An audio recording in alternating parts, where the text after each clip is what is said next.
Buenos días, doctora. Nosotros somos el equipo 2 que está conformado por mi compañera Gabriela, mi compañera Silvia, mi compañera Perla y yo, su servidora Yasmín.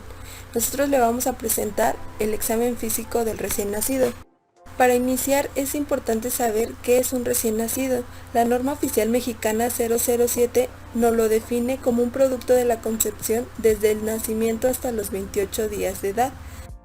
Y a un recién nacido vivo nos lo define como el producto de la concepción proveniente de un embarazo de 21 o más semanas de gestación que después de concluir su separación del organismo materno nos va a manifestar algún tipo de vida, como lo son movimientos respiratorios, latidos cardíacos o movimientos definidos de músculos voluntarios. Pasando a la clasificación del recién nacido, la norma oficial mexicana 007 se va a basar de acuerdo a la edad gestacional. Nos lo va a clasificar en inmaduro, el cual va a ser un producto de la concepción de 21 a 27 semanas de gestación o de 500 gramos a menos de 1000 gramos. En pretérmino, que va a ser el producto de la concepción de 28 a menos de 37 semanas de gestación. En prematuro, que va a ser un producto de la concepción de 28 a 37 semanas de gestación, lo que equivale a un producto de 1000 gramos a menos de 2500 gramos. En a término, que va a ser un producto de la concepción de 37 a 41 semanas de gestación, esto va a ser equivalente a un producto de 2500 gramos o más. En postérmino, que va a ser un producto de la concepción de 42 semanas de gestación o más. Con bajo peso, que va a ser un producto de la concepción con un peso corporal al nacimiento menor de 2500 gramos. Esto va a ser independientemente de su edad gestacional. Por otro lado, también se basa de acuerdo con el peso corporal al nacimiento y la edad gestacional. Nos lo va a clasificar en hipotrófico o de bajo peso. Esto es cuando el peso resulta inferior de la percentila 10 de la distribución de los pesos correspondientes a la edad gestacional. En eutrófico o peso adecuado, cuando el peso se encuentra entre la percentila 10 y 90. En hipertrófico o de peso alto, cuando el peso sea mayor a la percentila 90. Ya pasando a la exploración física del recién nacido como tal, vamos a iniciar por la piel. En el recién nacido vamos a observar algunas lesiones cutáneas, las cuales van a ser benignas y transitorias.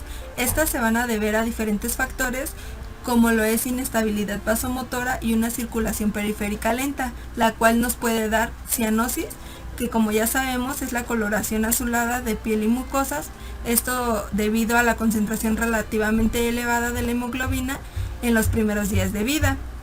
La acrocianosis, que esta es una cianosis inocua en manos y pies. La piel marmórea, que esto se puede asociar a algunas enfermedades graves o de lo contrario a una fluctuación transitoria de la temperatura cutánea. Es decir, cuando exponemos al recién nacido a temperaturas elevadas, en este se va a ver como un patrón vascular reticulado, entrelazado. A veces se puede ver eritematoso o azulado, que se va a desvanecer por toda la superficie cutánea, como lo vemos en la imagen. También tenemos lo que es la plétora, que esto va a ser la coloración rubicunda de la piel en el recién nacido, que va a estar mayormente asociada con una policitemia. Dentro de los trastornos vasomotores también vamos a tener al nevo simple, o también conocido como mancha asalmonelada. Esta va a ser una pequeña mácula vascular, va a ser de color rosa pálido, va a estar mal definida. Esta suele aparecer en lo que es la glabela, los párpados, el labio superior y las zonas de la nuca. Pasando a las dermatosis, vamos a tener al eritema tóxico, el cual se va a expresar como pápulas benignas de pequeño tamaño, de 1 a 3 milímetros de diámetro. Estas van a ser blancas y se van a ubicar sobre una base eritematosa los primeros 3 días de vida. Suelen distribuirse en lo que es cara, tronco y extremidades. También vamos a tener lo que es la melanosis pustulosa, que estas van a ser lesiones benignas vesiculopustulosas que se van a ubicar frecuentemente alrededor de la barbilla, el cuello, la espalda, las extremidades, las palmas o las plantas. Su duración de estas van a ser de 2 a 3 días. También tenemos a la milia, o también conocido como milium. Estos van a ser quistes de inclusión epidérmicos, donde su contenido va a ser material queratinizado. Van a ser de color blanco aperlado o opalescente, van a medir de 1 a 2 milímetros de diámetro y los lugares más afectados son las mejillas, la frente y la barbilla. Se mencionaba que no es necesario ningún tratamiento. Por otro lado también tenemos a la sudamina, o también llamada miliare cristalina. Esta es una dermatitis vesiculosa secundaria a la retención intraepidérmica de la secreción glandular ecrina. Esta se va a expresar como vesículas claras de 1 a 2 milímetros de diámetro, van a ser superficiales, no van a ser inflamatorias y estas se van a romper con facilidad. Estas se van a formar en el estrato córneo. Se mencionaba que no necesita ningún tratamiento, sin embargo sí se debe de poner atención en las regiones con mayor humedad. Dentro de otras lesiones cutáneas benignas transitorias, vamos a tener a la ictericia del recién nacido, que esta va a ser la coloración amarilla de la piel y mucosas, que se va a presentar cuando las bilirrubinas en sangre se encuentran elevadas. También tenemos a la palidez, que va a estar asociado a una posible asfixia, a una posible anemia, a un posible shock hipovolémico o a edema. También vamos a tener a la mancha mongólica o de Valls. Esta mancha va a ser benigna, va a ser de áreas bien delimitadas, va a tener una pigmentación azul, va a aparecer frecuentemente en nalgas y espalda y va a desaparecer en el primer año de vida. También tenemos al vérmix caseoso, que este va a ser un material blanco grisáceo de consistencia semigrasa que va a recubrir lo que es la piel del neonato. Este producto va a ser derivación de las secreciones de las glándulas sebáceas y también por los productos de descomposición de la epidermis fetal. Los prematuros van a tener la piel muy fina, delicada y de un color rojo oscuro. Pueden tener la piel descamada con un aspecto de pergamino. Cuando este es de un grado intenso, podríamos pensar que se trata de una ictosis congénita. Los que son muy prematuros tienen la piel casi gelatinosa y translúcida, y también las uñas rudimentarias, es decir, como no tienen una estructura sólida, se pueden romper con facilidad. El cráneo y las cejas suelen estar cubiertos de un pelo fino, blando e inmaduro, conocido como lanugo. Pasando a cráneo, tenemos que este puede estar moldeado en el recién nacido, sobre todo si la cabeza está encajada durante mucho tiempo en el canal pélvico. En los recién nacidos, mediante cesárea presentación en nalgas, la cabeza se caracteriza por ser redonda. En este apartado debemos de poner mucha atención en lo que es el perímetro cefálico. Este se debe de trasladar a lo que es una gráfica de crecimiento como las que vemos en las imágenes. Esto para descartar la presencia de microcefalia o macrocefalia. El valor normal va a estar dentro de los percentiles 3 a 95 y la media va a ser de 33 a 36 centímetros. También debemos de palpar lo que son las líneas de las suturas y debemos de verificar el tamaño y el estado de las fontanelas. Su tamaño de estas al nacimiento son muy variables. La anterior suele aumentar de tamaño en los primeros meses. Lo normal de esta es 20 más menos 10 milímetros. La persistencia de las fontanelas excesivamente grandes nos puede sugerir una condroplasia o hidrocefalia, y cuando están persistentemente pequeñas nos pueden sugerir una microcefalia, una craneosinostosis, hipertiroidismo congénito y huesos gomianos.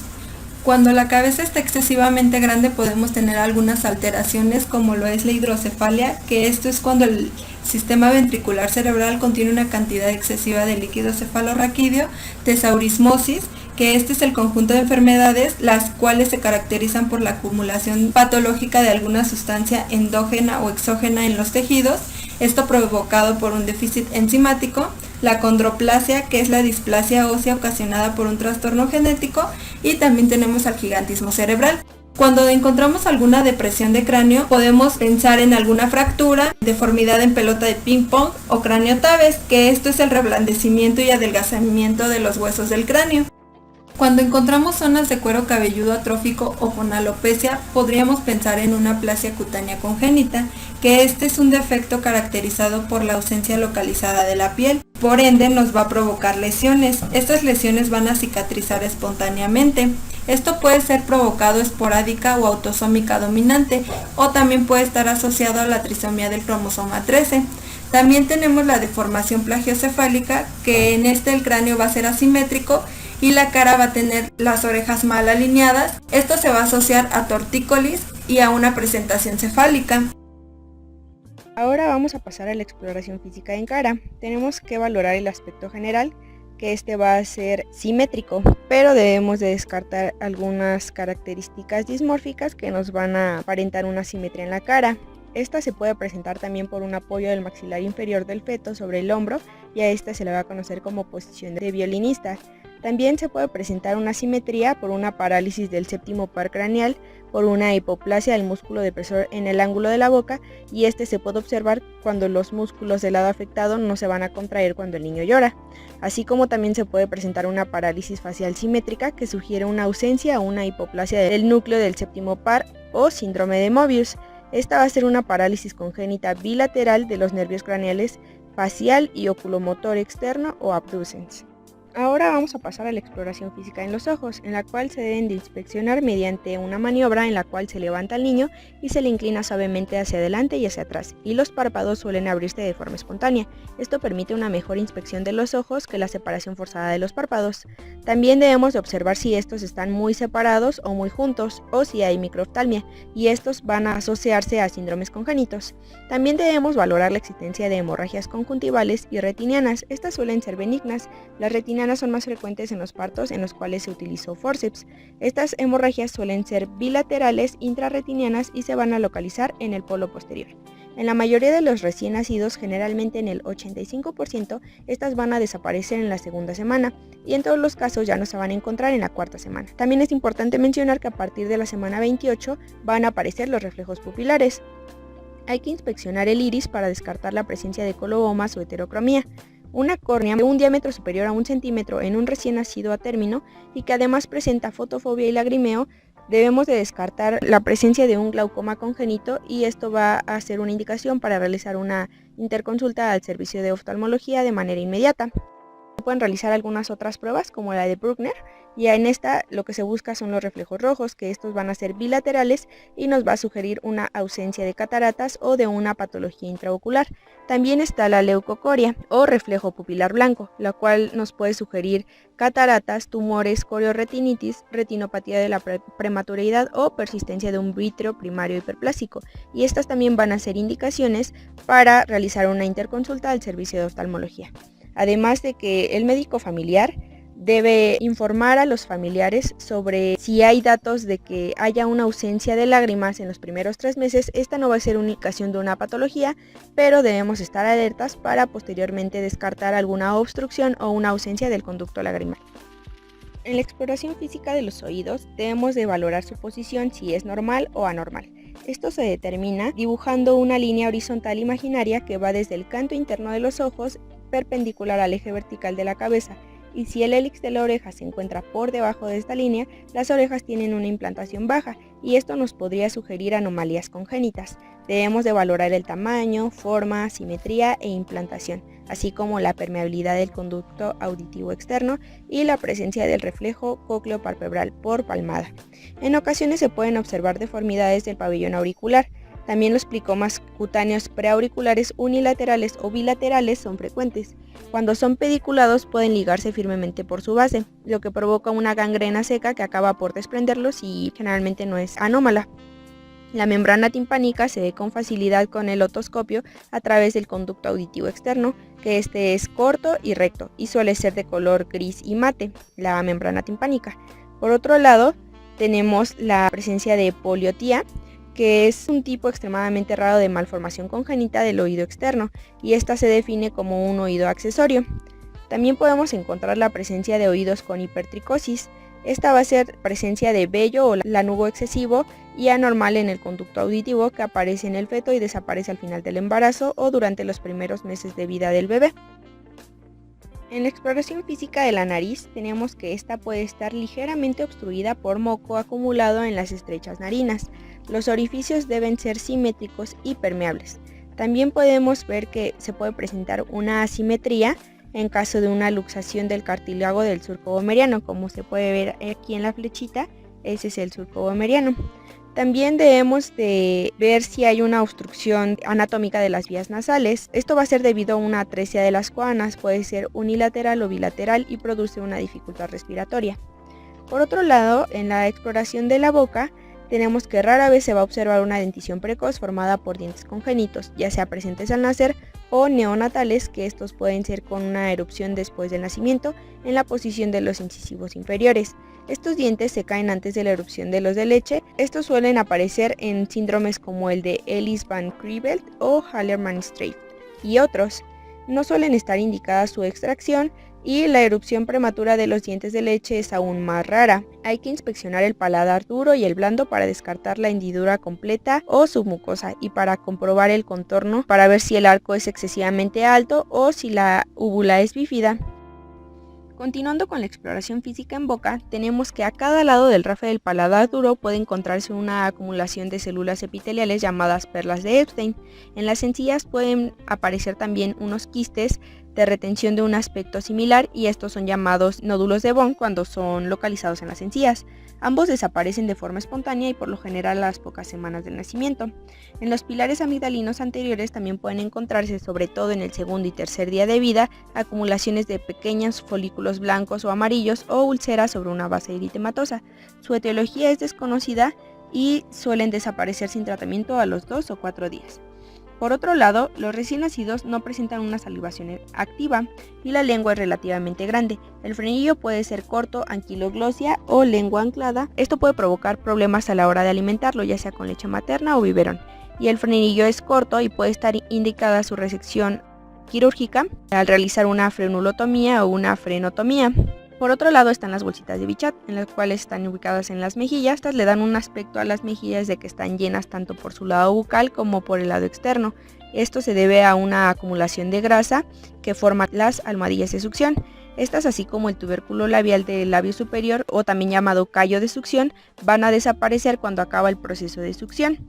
También la garganta de recién nacido va a ser difícil de ver porque el arco del paladar está bajo. Hay que observarla con claridad puesto que es fácil pasar por alto una hendidura palatina posterior o de la úvula. Las amígdalas suelen ser pequeñas. En el caso del paladar hendido o fisura palatina, esta se va a dar por una apertura en el paladar superior que puede extenderse dentro de la cavidad nasal y esto puede favorecer asimismo infecciones óticas más frecuentes por desarrollo incompleto del mismo. En la exploración se debe de valorar que no haya alguna hendidura con el paso suave del dedo meñique por el paladar, así como también la fisura labial y palatina pueden presentarse simultáneamente o no.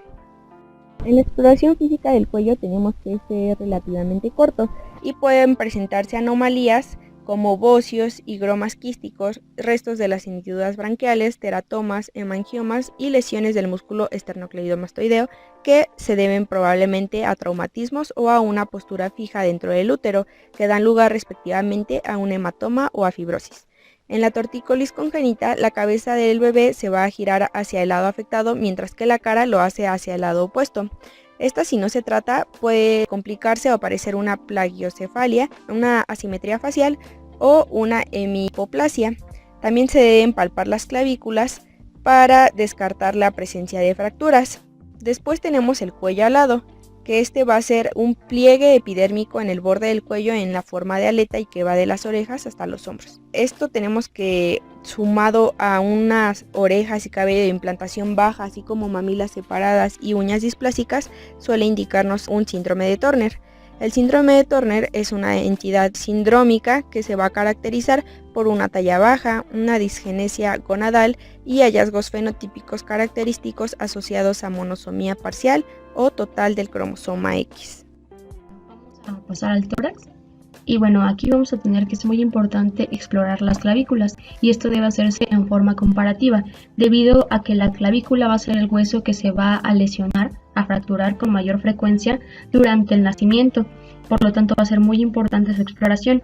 Y bueno, este debe sospecharse cuando ha existido alguna dificultad en liberarse el hombro al momento del parto y ya posteriormente ante un recién nacido que va a llorar ante la movilización de una extremidad superior.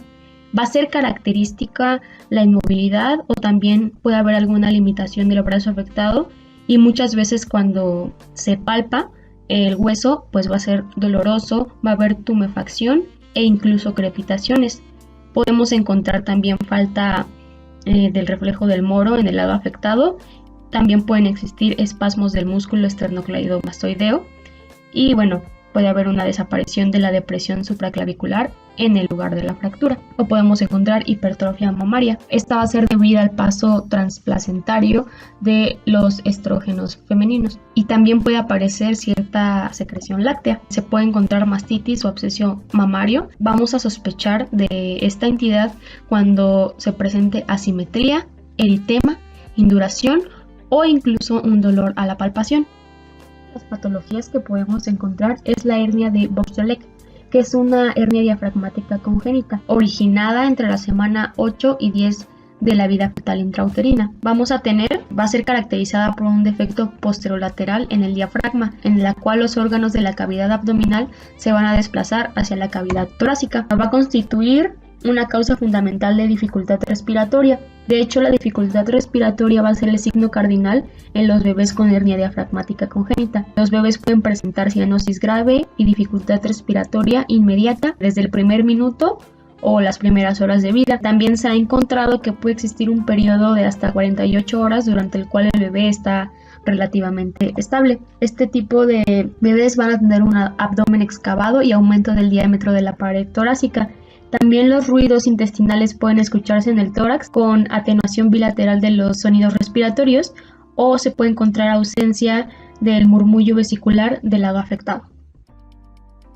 En cuanto a la frecuencia respiratoria, pues va a ser muy importante medirla. Se puede medir durante un minuto completo con el niño en reposo preferentemente, ya que si el niño se encuentra en actividad, pues nos puede modificar los resultados de esta frecuencia.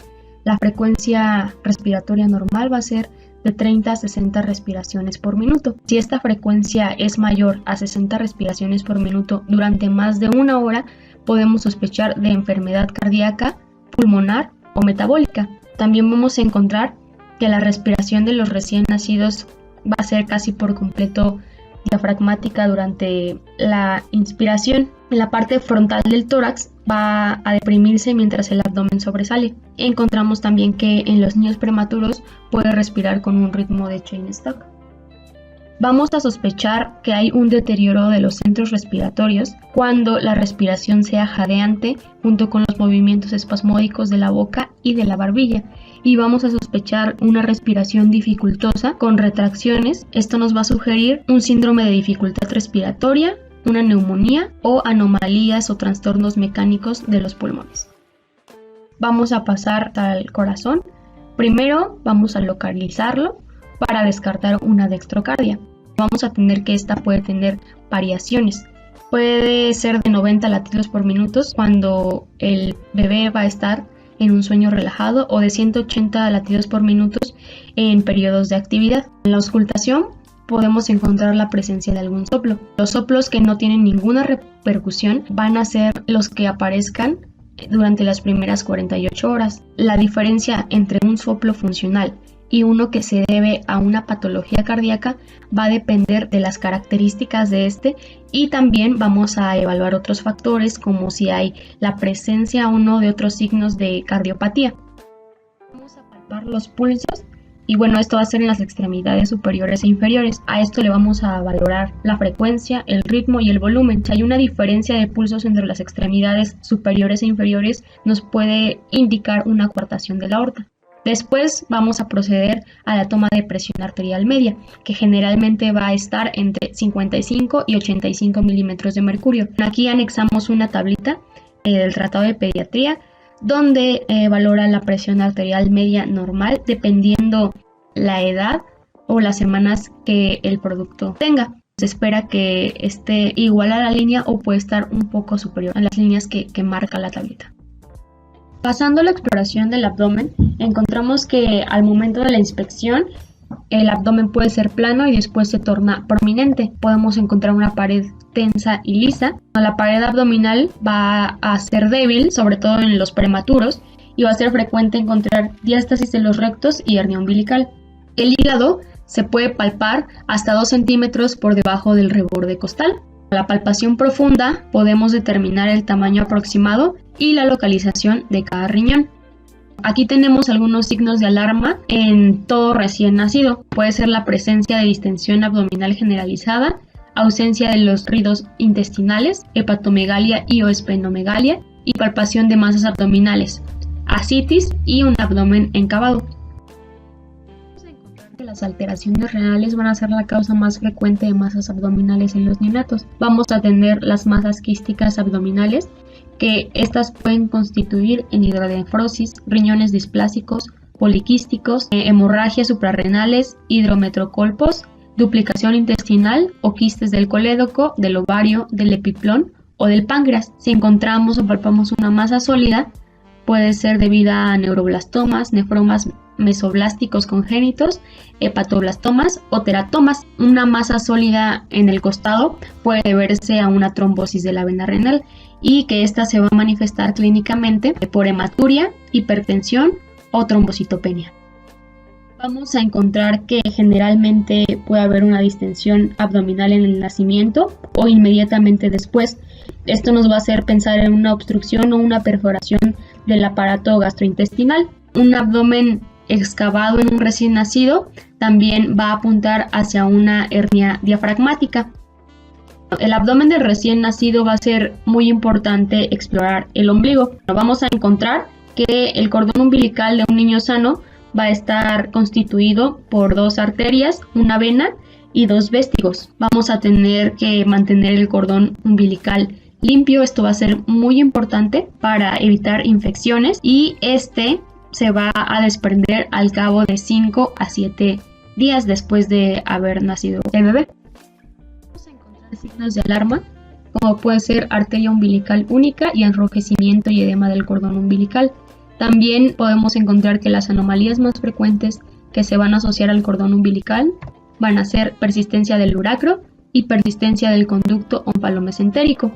Los defectos de la pared abdominal a través del ombligo van a producir onfaloceles. Van a ser defectos congénitos con eventración de vísceras abdominales a través del anillo umbilical. Estas vísceras se van a encontrar recubiertas por un saco formado por apnios y peritoneo. Además de asas intestinales, no es rara la presencia de hígado, vaso y gónada. Se va a asociar a malformaciones cardíacas, cromosopatías del 13, 18 y 21 y síndrome de Beckwith-Wiedemann. También podemos encontrar la onfalitis, que va a ser una inflamación aguda local del tejido periumbilical y que se puede extender hacia la pared abdominal, el peritoneo u otras estructuras.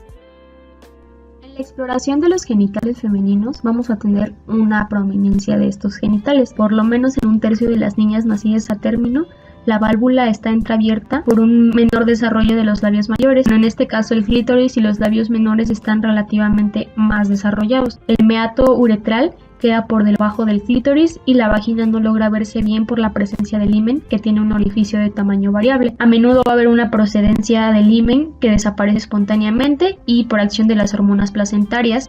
También va a ser posible observar la salida de secreción mucosa, blanquecina y espesa y en algunas oportunidades pérdidas de sangre vaginal o pseudomenstruación. La hipertrofia del clítoris da a los genitales femeninos un aspecto ambiguo que puede inducir a errores en la determinación del sexo y es necesario investigar sus causas.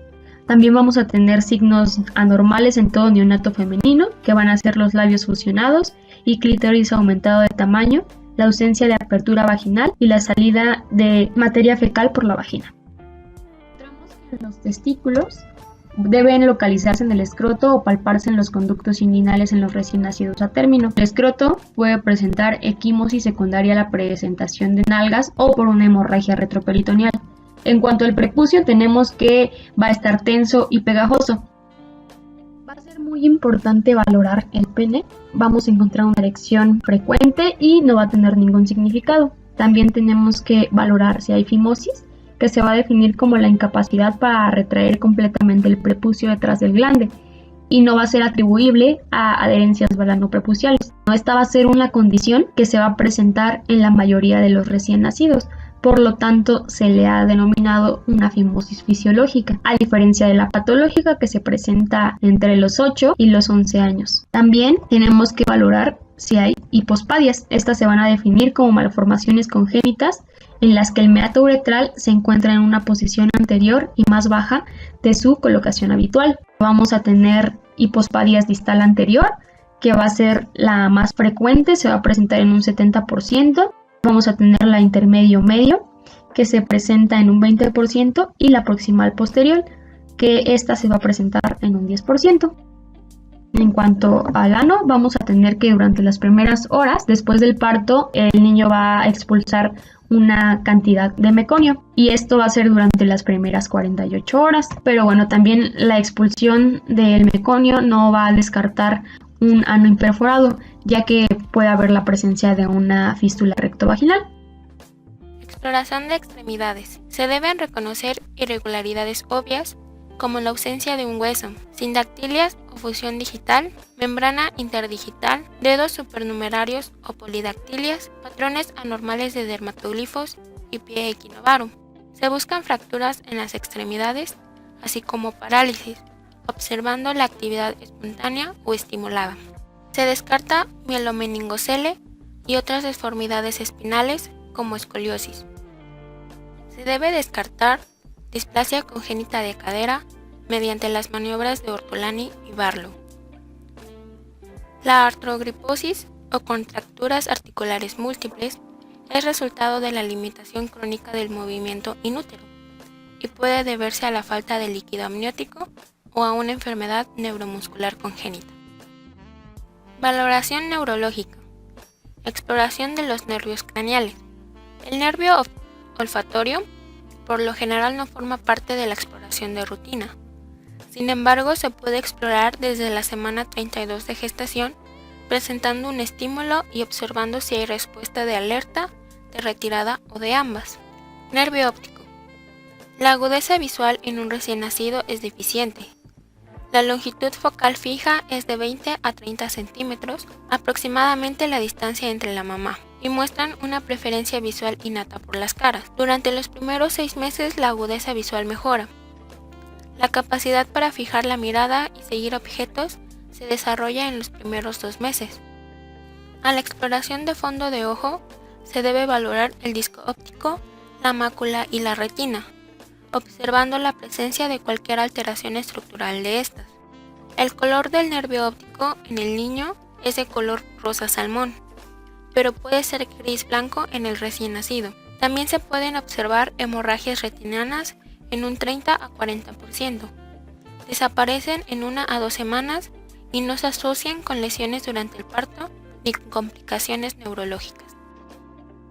Nervio oculomotor, troclear y motor ocular externo. Se valora el seguimiento ocular y los movimientos oculares. Para su exploración, el bebé deberá encontrarse en decúbito dorsal, elevándolo ligeramente del cuello y nuca.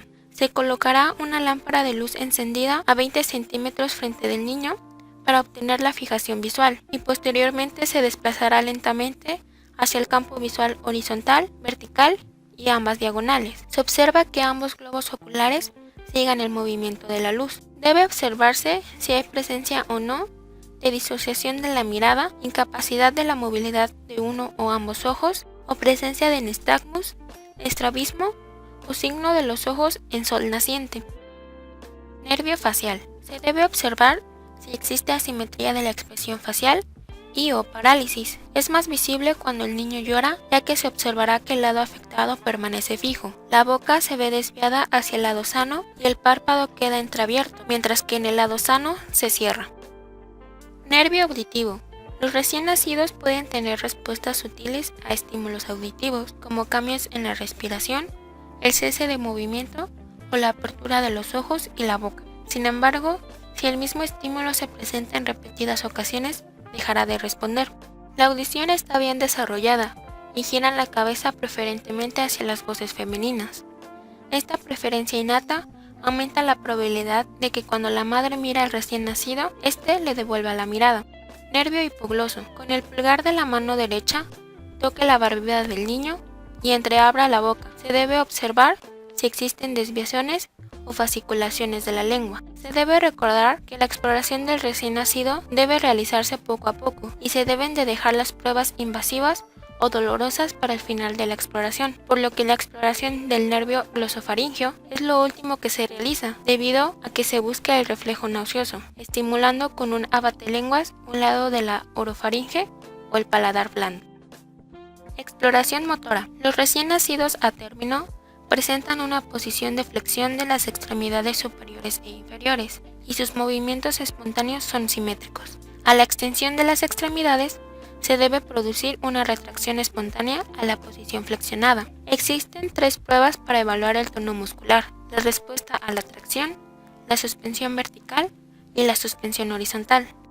Respuesta a la tracción. El médico agarra las manos del bebé y tira suavemente hasta la sedestación. Normalmente, la cabeza del bebé se queda ligeramente por detrás de su cuerpo y luego cae hacia adelante al llegar a la posición de sentado. Suspensión vertical. Se sujeta al bebé por las axilas sin agarrarlo del tórax. El bebé debe permanecer suspendido con sus extremidades inferiores flexionadas. Un bebé hipotónico se resbalará. Suspensión horizontal. Se sujeta al bebé en posición prono, con una mano en el abdomen. La cabeza debe levantarse y las extremidades flexionarse. Un bebé hipotónico colgará adoptando una forma de U.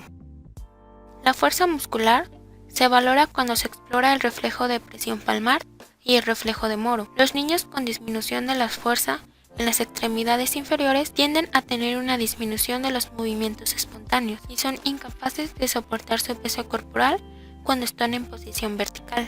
La presencia de hipotonía y un llanto débil pueden indicar una enfermedad sistémica o un trastorno neuromuscular congénito.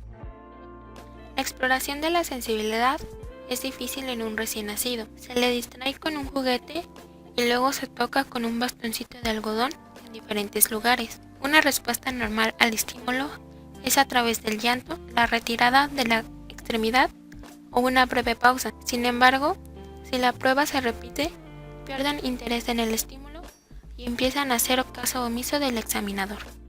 Estado mental. El nivel de alerta de un recién nacido depende de muchos factores como tiempo de la última toma, la temperatura ambiental y la edad gestacional. Los bebés prematuros nacidos con menos de 28 semanas de gestación no tienen periodos constantes de estado de alerta, mientras que los bebés ligeramente mayores se despiertan con un suave estímulo físico. La reevaluación clínica es fundamental para valorar cambios en la función neurológica. Reflejos primitivos. Los reflejos primitivos aparecen y desaparecen en momentos específicos durante el desarrollo, y su ausencia o persistencia más allá del tiempo establecido indican una disfunción del sistema nervioso central. Reflejo de búsqueda. La cabeza del bebé gira hacia el lado del estímulo facial. Este reflejo se desarrolla en la semana 28 de gestación y desaparece a los 3 meses de vida. Reflejo de succión. En respuesta al pezón, chupón o bien a los dedos de quien realiza la valoración. Este reflejo se observa desde la semana 14 de gestación. Reflejo de Moro.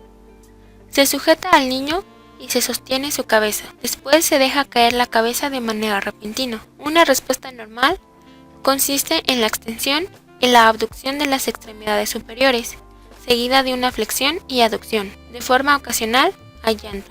Una respuesta asimétrica puede significar una fractura de clavícula, una lesión del plexo braquial o una hemiparesia. Este reflejo se desarrolla hacia la semana 28 o 32 de gestación. Al 6º mes de vida no debe encontrarse. La ausencia del reflejo es indicativa de mal pronóstico y sugiere una disfunción grave del sistema nervioso central.